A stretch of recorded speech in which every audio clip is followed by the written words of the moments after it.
you ever seen the one that she did where she was like the Christmas witch? No, but that sounds like her. All right. We are going, if this is going on YouTube, we're just going to find it and put it in. It is like the most insane thing. If you can find this, I would Google maybe Aubrey Plasma. Aubrey Plaza.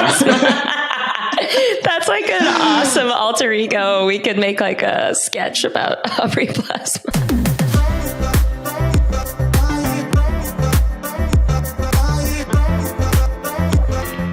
Okay, so we have a little bit different of an episode today. This is not the voice of Connor Ann. This is the voice of producer Kenny. Talking about myself in the third person's weird. Anyway, I am Kenny. Connor Ann is your normal host. But one of the things that's weird about podcasts, especially how we have ours set up, is that you don't really get to know Connor Ann, or you get to know her in small little bits and pieces over a long period of time. So the point of today's episode is for you to get to know Connor Ann more quickly. So we're going to reverse interview her. Woo! Are you up for this, Connor? Yeah, freaking bring it on. I don't know what you're about to ask me, but bring it on. Yeah, we've done no prep. I was actually a bad producer. I didn't send her any notes on this, but I do have some questions for you. Okay. And I want to tell the audience a little bit of a story about how we first met and how you even came into this world. Yes. So years and years ago, Connor was, I guess you were maybe still in school, aspiring actress, the first time that you filmed anything for us at the Air Travel Group, correct? Yeah. I think it was my sophomore year of college. Okay. So I met Connor when she was a sophomore in college. We had an intern, Molly, who was friendly with Connor, and we needed to produce video content. So I was asking Molly, I was like, do you know anyone? And she actually was like, oh, I know the best person. And so we had Connor come in and do a video spot for us. We couldn't pay her any money. We were just like a poor startup, but we did give you 2 free flights somewhere, didn't we? I don't think that was the first time. I think that was the second time. But the first time, Molly loved working for you guys. And Molly and I had just recently become best friends because I let her try my cottage cheese breakfast on the shuttle to class. And I did not know her at all. And she was like, what the hell are you eating?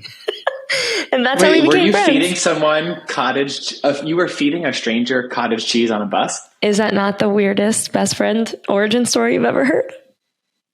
Yeah. And is this a normal occurrence for you? Are you just handing out cottage cheese to random people? Pre-COVID, sure. Tons of cottage cheese to whoever wanted it. But no, now I try to not feed strangers, just as a general rule of thumb for me. Sure. Yeah. Safer that way.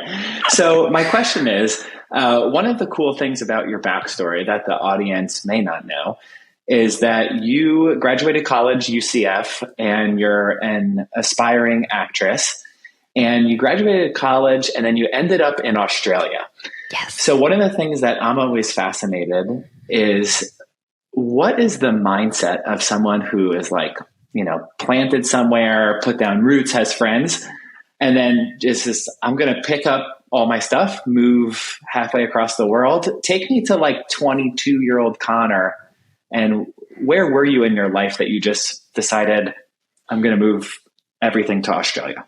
Right. So you mentioned roots. I've never had any, like ever. I've moved my entire life, and that's probably the best thing that's ever happened to me, is just always being like yanked from comfortability and thrown into wherever the hell my parents told me we were going. But for that purpose, I was like, I'm graduating film school. Everybody's going to go to LA or Atlanta or New York City, and they're going to bring people coffee. And that's how you get in. You got to make connections. And I wasn't ready to just live this like really, really base level life on a film set, because I've been there and I've done it, and I've been a PA and I've been on the bell. The bell is literally where you stand in the corner, and when they start rolling, you flip the little switch that turns the light red so everyone knows they need to shut up. And that was what I was doing in Chicago in college. And I was just like, man, there's got to be a better way to like move up. And for me, I was like, you know what? I could probably move somewhere overseas since the film industry in America is top notch. Like people revere it, right? So I was like, if I go to Amsterdam or Berlin or something like that, maybe I can kind of move up because people know I went to film school in America and because that means a lot internationally. But I don't know German and I don't know Dutch. And so I was reading down the list and Sydney popped up as a place for, a lot of like film work. And I was like, okay, I can make that happen. So I looked it up. I found a $500 one-way flight and it just kind of felt like fate. I was like, you know what? Fuck it. I'm just going to go. If it doesn't work out, I am not a tree and I can just move again and I can come back here and I always have my family. And so I really just bid it. And I was like, I'm just going to go and see how this works out. And it was amazing. It was the best thing I ever did. I wish I was there every day of my life. So that seems like that's very swimming against the current, right? So like, all the other people in the industry or who have aspiring hopes, they're coming to America, right? Because they want to break in Hollywood, and Hollywood, for better or for worse, really runs the entertainment industry in the world. And then so you saw everyone else coming in and you're like, ooh, I'm going to leave. And you actually go in the opposite direction. Yep. And it worked out exactly the way I wanted it to. So I got there. I didn't have a job. I didn't have a place to live. I didn't have any friends. And that's kind of when I thrive. Just like in the cluelessness of things, I'm like, I'll figure it out. I will just figure it out. If it doesn't work out, I'll just leave. And so I moved there, stayed in an Airbnb. The girl who lived in the Airbnb said, you know what? You seem kind of cool. If you want to like live here, I'm going to move in with my boyfriend anyway, and you can just take over my lease. This was on the 5th day of me being there, like looking for places to live. Okay, universe, I hear what you're trying to say. I'll stay here. Then I joined a gym the next day. I'm in the gym. The guy who owns it comes up to me because Australians think Americans are cool as shit for some reason. Like we think they are, it's like, oh my God, say something in your accent. They do the same thing to us. So I was like talking to the guy who owned the gym. He said, what are you trying to do here? Like, what's your work goal? And I was like, well, I would love to work for a film production company. I'm trying to figure that out. I'm trying to get interviews and whatnot. And he said, hold that thought. He went and got someone that was like in the middle of their workout, brought him over to me. And this guy's like, hi, my name's T. I own a film production company like 2 miles from here. If you want to come in like tomorrow for an interview, I would love to show you the place. What? And I would just love to, he's like, we're looking for an associate producer on our team. And I got hired. And like, that was the goal, right? To get a job that wasn't bringing someone coffee. I wasn't like losing brain cells as I was sitting at a desk doing nothing.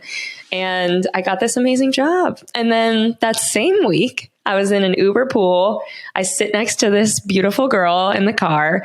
She's like, what are you going to do? And I'm like, oh, well, I met someone in an Uber pool yesterday and I'm going to their house for a barbecue. She's like, you're going to get murdered. I was like, what? She's like, that's so creepy. You can't just go to people's houses you don't know. Like, you can't just befriend strangers. That's dangerous. And then we're chatting, and about 20 minutes later, when she hops out of the car, she's like, so I know this is going to make me sound like a murderer, but can I get your number? Can we hang out?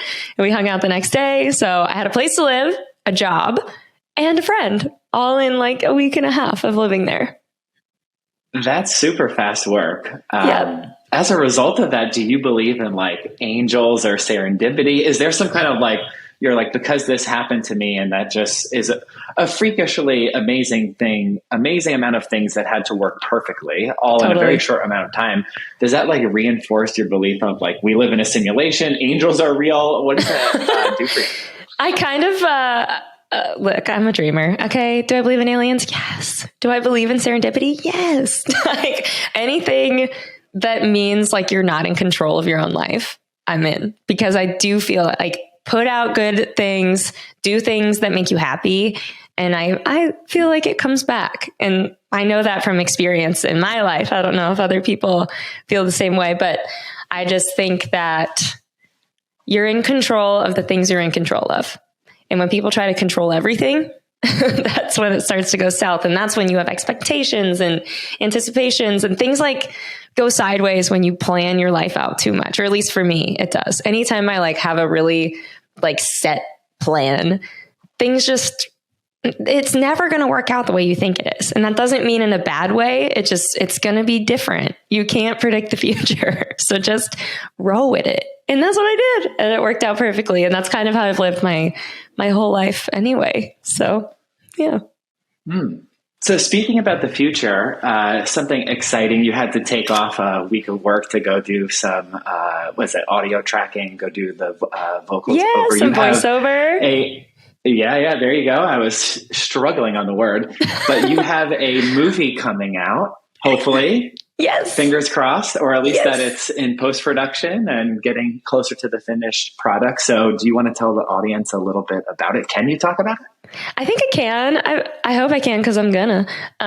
It's called Lonely Road. It was called Do You Remember, but they were kind of like workshopping the name, and I think Lonely Road is what we're going with.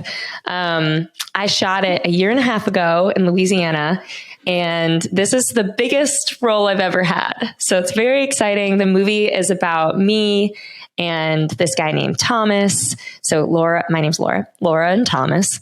And it's a love story. It's a complicated love story where, actually, I'm like, how much do I give away? It's basically like we lose each other for various reasons, and then we find each other again through music. So the whole movie is about us being musicians and like music helping us find our way back together again.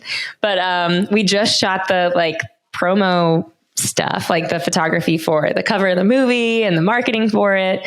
And I think sometime next year it'll come out. I don't know where, I don't know when, but I will definitely update the peeps when that happens. So that will really help me just like exposure wise in the acting world. It's like the least guaranteed success rate for a job you can possibly have. It's like being like, I would love to be, Beyonce. It's like, well, yeah, but how do you get there? So just trying everything that you can, making sure you don't take jobs that make you look bad or weird just because you want a job is important. And this one was really exciting. They're working really hard to make sure that it comes out like exactly the way they want, which doesn't always happen in film. It's kind of like, it's all a time thing, deadlines, many people giving their opinions. You have to like agree with the audio department and the set design and costume design. Like there's just so many people that make a movie. It's wild. So having it come out in the next 365 days is pretty exciting. It's I saw some pictures on your Instagram of you like hanging out with the cast. I would imagine that being in the movies, it's one of the weirdest things to work really closely with people. Then get to know them. You have to like act in intimate settings, and then you just poof and vanish. Yeah. How do you handle that professionally of the like building up and then saying goodbye, or because of your background, was that easier for you? So I feel like, especially when you're in, like you said, like the romance setting of things, like his name is Michael Fjordback. That's who plays Thomas. And Laura and Thomas have, this relationship in the film where they were supposed to know each other since babydom, since they were little tiny. So trying to build up like years of familiarity in 3 days before you start shooting. And the first scene we shot was like a very like intimate, quiet, like cute scene where we were really supposed to like be in love. So what I did, luckily Michael is just a super nice, easy guy to get along with, but I was like, we have to hang out. I was like, you're hanging out with me tonight. We're going to get martinis. Tomorrow we're having lunch. It's just like, I need you to know who I am, which it does not take long to get to know me, as you know. I'm kind of an open book in that way. But I feel like just making sure that he understood who Connor Ann was as a person, which didn't take long. And same for him. We just got along really well. We were reading lines, but then in between the lines, we'd talk about it. Like, okay, how do you see this? Because I know you see it differently than me. I hear it in the way we're reading it. And then just like fleshing it out, like doing it 20 times and trying to get on the same like cadence, trying to understand our characters, trying to understand our backgrounds, not as people, as Laura and Thomas. So what's cool is you have the script, you have the character breakdown, but you're like making up, you know, the emotional like integrity of this girl by yourself. So like who Laura is like inside is up to the actor. It's up to me. So just trying to figure out like what our past was. And like, you need to talk about everything, like who, what, when, where, why is what you're supposed to do when you get a script. So trying to figure out like, have we ever been on vacation together as 10-year-olds, you know, talking about things that you don't even see in the movie, just building up like a past, you know, in 3 days was a little tricky, but I hope, you know, the scary part too, is that you don't see it until it comes out. They don't show you little preview clips like this is how you're doing. Oh, no way. No, you just like hope that your face is doing what you think it's doing and then you go from there. So when I see it for the first time, like at the premiere next year with everyone else, that'll be the first time I know what the heck was going on. So I hope that it's exactly what I think it is. There's no way it will be, but I'm excited. They do a lot of work without you involved, you know, things like adding music at the right times and all of the little sound design and all of this stuff that'll just like make it feel so much different than it did on set. So I'm really excited to see it. That's exciting. And you've been pretty good at manifesting things lately. I know that we kind of talk about that a lot. I have. So let's manifest like, let's call it a year out in the future. Give me like best case scenario. Where does this get picked up? Where are you when you hear the news? Like give me, say we do live in a simulation and you're in total control. Manifest what happens with this film. We just might. Let's see. I know streaming services get like the most exposure these days. So obviously that would be nice. But from the actor's standpoint, the reason cable rocks is because every single time something runs on a network, you get a little chunk of it.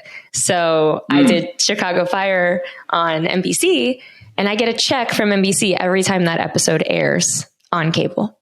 So part of me would love it to be on like Netflix or something so I could just tell everybody, go hop on and check it out. But the other part of me is like, you know, Hallmark or like Lifetime or something, then I get those residual checks. So we'll see. We'll see. None of that is up to me, obviously. I just get told like, okay, it'll be out on October, whatever. And I go check it out. But where should I be? Let's be on a work trip traveling in London, eating fish and chips. London. With a beer. That sounds delightful. Right. What's the biggest residual check that you've ever gotten? Are we talking like Jerry Seinfeld money, Friends money? Or are we talking about like we can afford maybe a margarita or two?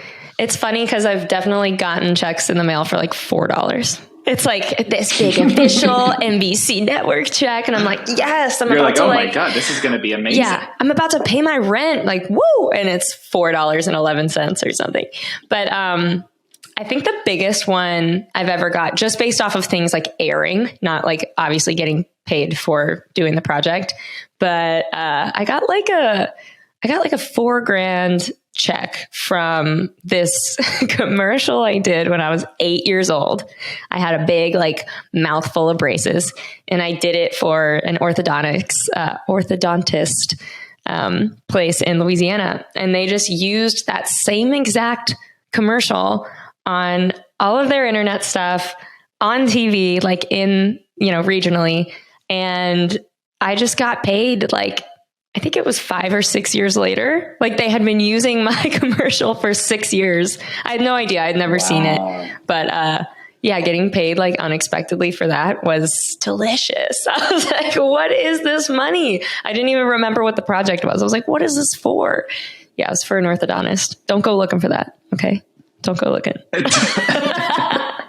Someone listening to this is going to pull that clip and find that. Oh my God. Shit.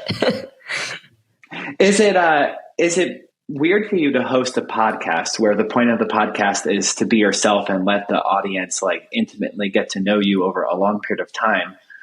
what's the juxtaposition of that, of like being an actor and having to play a character? Do you find that tough, of like not having to be like Connor Ann the character, but just being Connor Ann?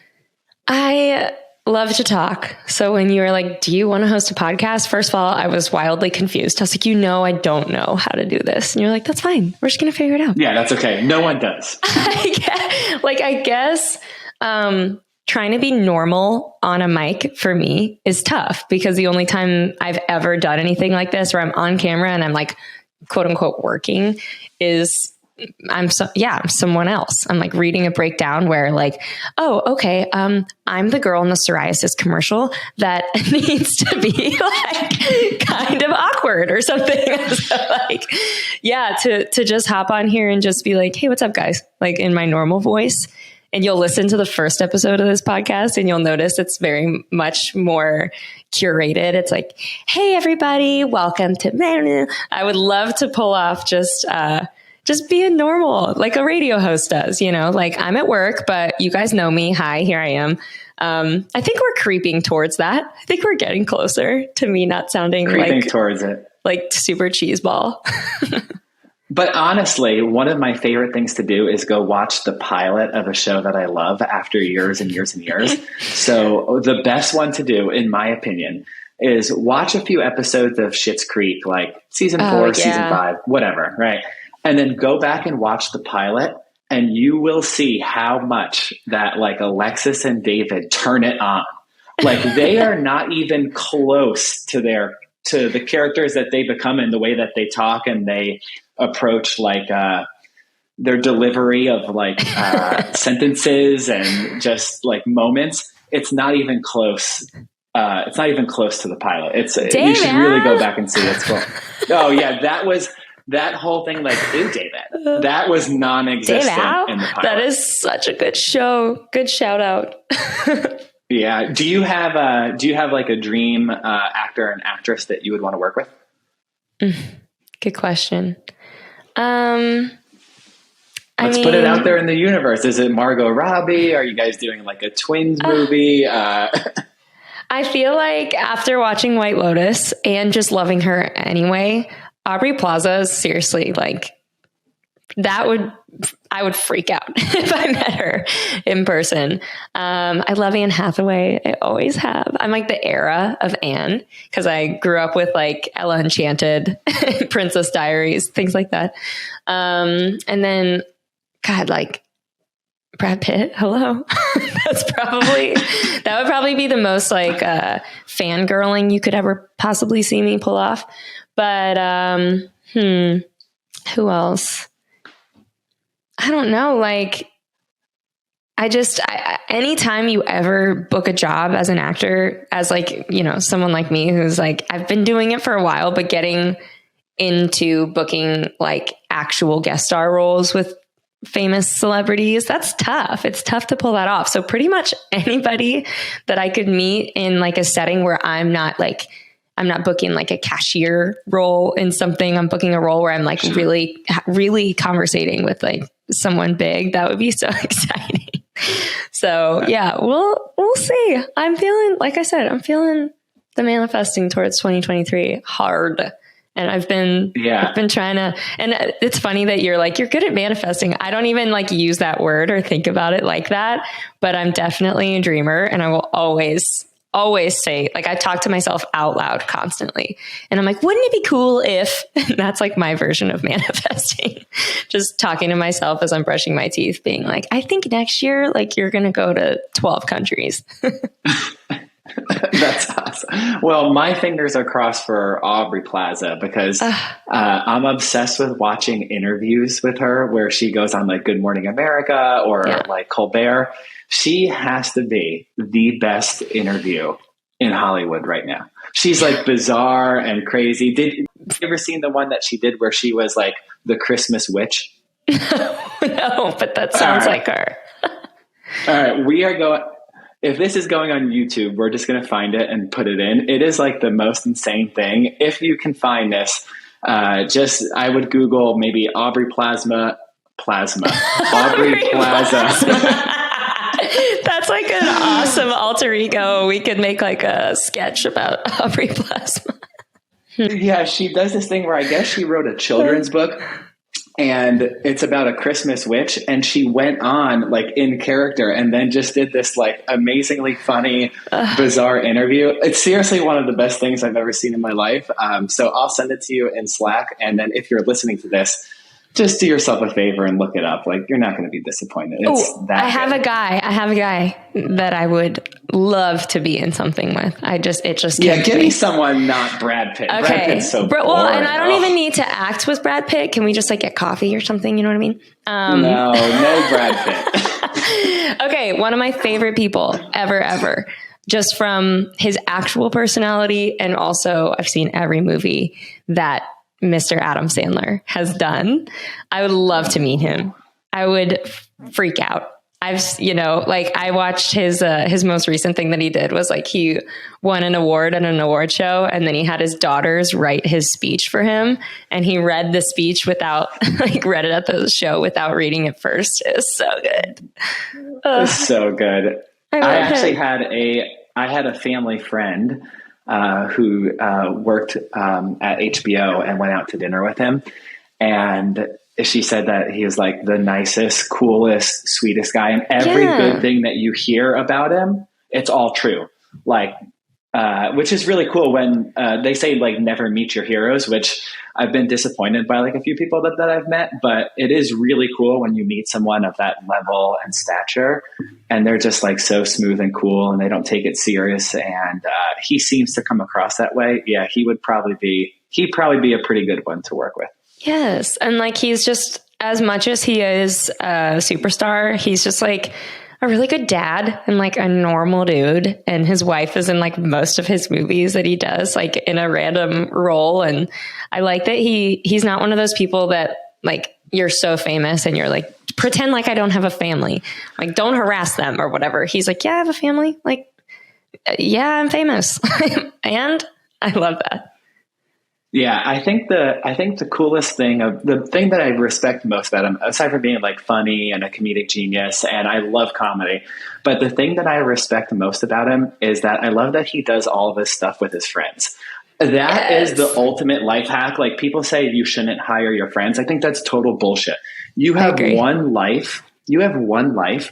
You should maximize, as long as you can be successful and your merry band of misfits can get the job done. But you have one life. You should hang out and spend time with people exactly who you want to. And I feel like he figured that out. And he's like, hey, I'm just going to do movies with all my buddies.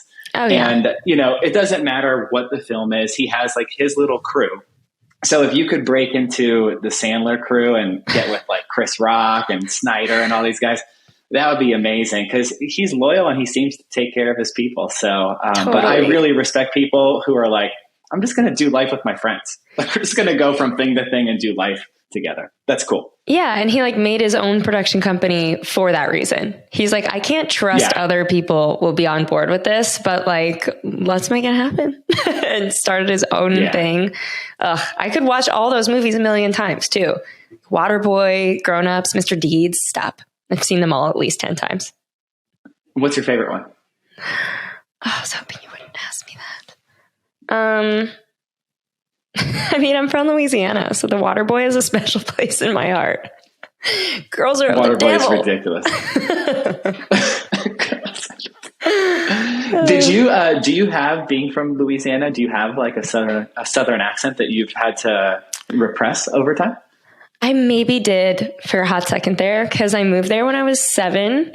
And I think that's like the age, they say from 0 to like 7 or 8 is when you kind of like get that cadence in your voice or whatever. I definitely did catch on to the southern accent. It's because everyone around you, my teachers, my coaches, my students in my class with me, everybody had a little twang. So I had to suppress that, because as an actor, that will screw you. Try to not have an accent, which now I just don't even know.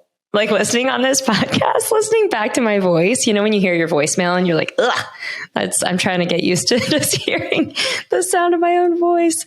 But yeah, I think like my mom she would just talk normal, and then she'd answer the phone and be like, hi. Like, I don't know why. Like your phone voice changes. But I got pretty good at pushing it down. I lived in Minnesota too in high school, and that was a really intense accent. Everybody was like, "Oh, Minnesota, don't you know?" Yeah, and so trying to not do that was a good thing too. Thank you. Yeah. If you had to deliver the opening of the next podcast in an accent, which one are you choosing? Minnesota? I mean, that was like scary good. That was so freaking good. Maybe I don't tell the people and then I just do it. You're just going to do it? Okay. We'll keep this one in our pocket. Yeah. It might be British. Who knows? Oh God. British. And there's different dialects of British too. So you never know. And I don't get the whole like different areas of London, but I have I have a friend from the Ukraine, and she just moved to London, and she has spoken with me probably the most of any like English speaker. And we got tea in London the other day, and she told me, she's like, I can't understand anything that these British people are saying. She's totally at a loss. She like learned English by watching YouTube videos and talking with me and other Americans. And then she got just, planted in London because of the war. And she's like, I have no idea. I can't understand a goddamn thing anyone's saying. That's funny. And I was in Scotland. I was playing golf, and I played with a local Scottish guy. And most of the time it was fine, but there was like a few moments where I was like, buddy, I have no idea what you just said. Like none of that computes for me. And we both speak English. I can't even do that accent. What is that like? Scottish is tough. Scottish? You hit a ball in a gopher hole. Scottish, yeah. In a gopher hole. I wish. Yeah, I need to get better at accents. I'm going to work on that. Yeah, I think I don't probably do a Scottish accent. I probably just do Robin Williams doing the Scottish accent. That's okay. That's all where he does that. He does like a real famous bit on golf, which is fantastic. But that's probably like, how people do like a Trump accent, but they're really just doing like Colbert doing Trump or Fallon doing Trump. It's perfect. It's absolutely perfect. Oh, you do a Trump too, huh? It's not even in the voice. It's like in the face you're making. Like as long as you're scrunching up your lips. Yeah, you just got to scrunch that face. I usually could do a Trump, but I'm laughing too much now. You got to talk with your hands. Yeah, the hands, and you have to have the thumb and the pointer finger just need to lightly touch throughout the course of whatever that you're saying. We'll have one where I'll practice accents, and then we'll have a whole episode where I just keep switching accents. Yeah, give the people what they want. Or you can just talk to yourself. Those are super popular on TikTok. So if we're looking to grow the audience, we just do one where you do a bunch of accents on TikTok. Everyone who does accents, I follow on TikTok. Yeah, no, I feel that. My and they're TikTok very good dogs. at them, usually. Oh, ridiculously good. Yeah, my whole TikTok now is dogs, UFOs, travel, people with accents. And that's probably it, actually. Dogs, UFOs, people with accents, and travel. That's it. I type in one alien video yesterday, just one. And now everything popping up is like, do you want to watch a conspiracy? And I'm like, yes, I do. But it sucks like 2 hours of my life out of the day watching these conspiracy theories. I love them. I get real wrapped up. Like you said, like, do you believe in karmic energy and shit? I like to believe in like anything that I possibly can. I think this world is filled with a lot of people that are just like, what's the right word? Not pessimistic, but just like not open-minded, I guess. It's not that I believe it. It's that I want to believe it. Like believing it is more fun than being like, no way. Nope.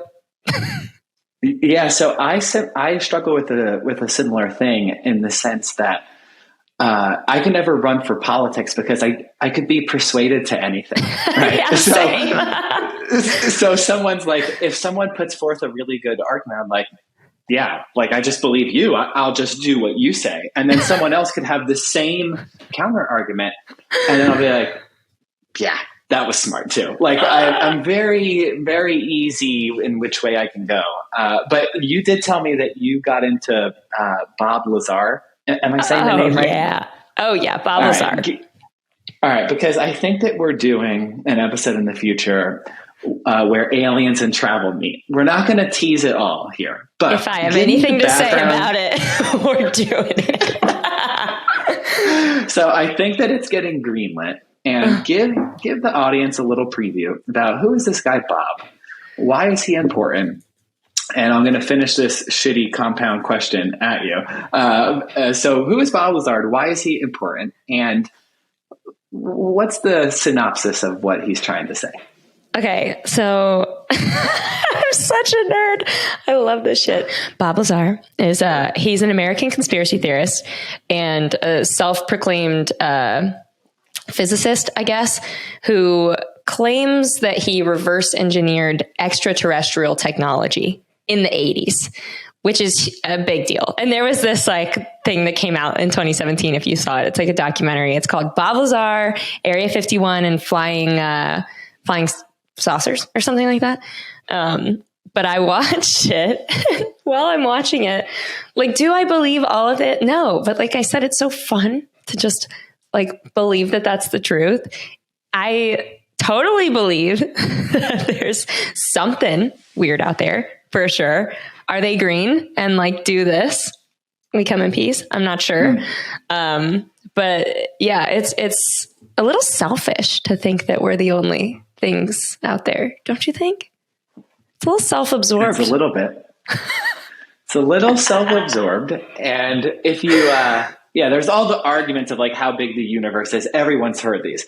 The one that kind of got me the other day is I was playing golf with a pilot from Southwest. Mm-hmm. And he said that he hasn't seen them, but he said that Southwest pilots have been reporting with more frequency flying next to these things that are very odd and move very fast and then appear and disappear.